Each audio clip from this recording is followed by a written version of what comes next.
Dear Uncle Satoru, do you remember the days you rushed to school before the loud bells echoed in the morning's chorus? For quite some time now, I had longed to relive that unforgettable ritual, to witness both order and chaos come together.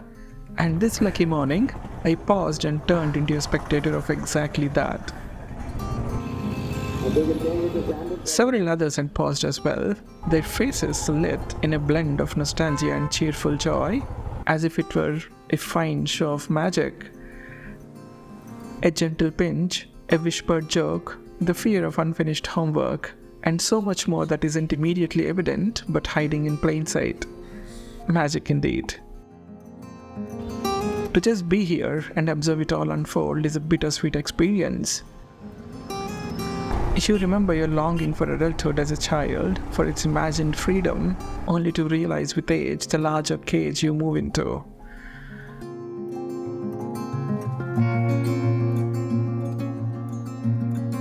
To wake up at 3:30 is to give myself my best hours, and August had been kind to lead me back to that rhythm.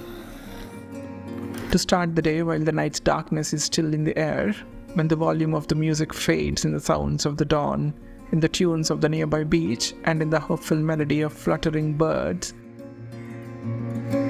All this while the world outside slowly turns pale blue.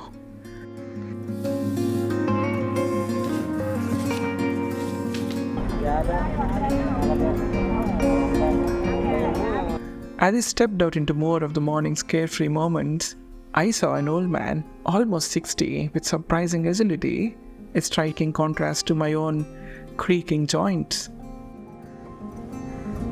A young boy was busy stretching, while a young girl sat nearby, her hands held in an astra.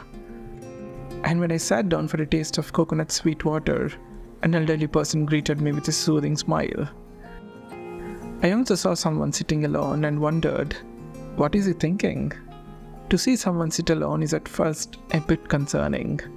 A few moments later, I saw him shuffle for a cheerful portrait of himself, and I was relieved. During all this, I also finished my morning run, which couldn't outlast one full song. How wonderful!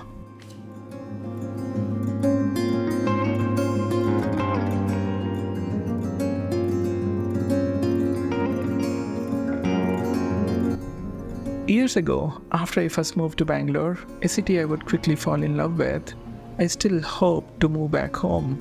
A few years later, that had come true.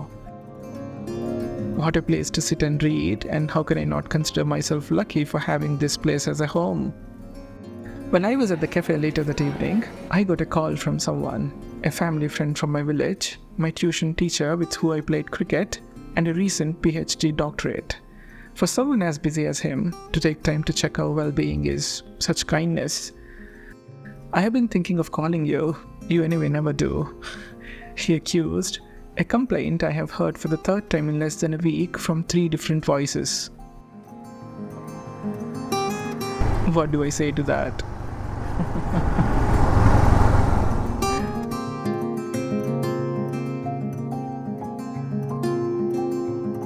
Edward led the way, and he did not stick to the roads, taking them instead through wildflower meadows spotted with yellow kingcups, pink foxgloves, and blue forget-me-nots, and at times they came upon a meandering stream and had to look for stepping stones in order to cross. I love this paragraph for 2 reasons. 1, the description paints an immediate and beautiful image in the mind, and 2, if you show me such flowering plants and task me with naming them, I would call them all the calming objects of God's creativity. I'm terrible with names, and I can only admire such writing. What about you, Uncle Satoru? I'm confident you're better. Best wishes, Brooding Brook, to Uncle Satoru, Isukuni Avenue, Tokyo, from the book Days at Morisake Bookshop by Satoshi Yagisawa. Isn't it something with Japanese names?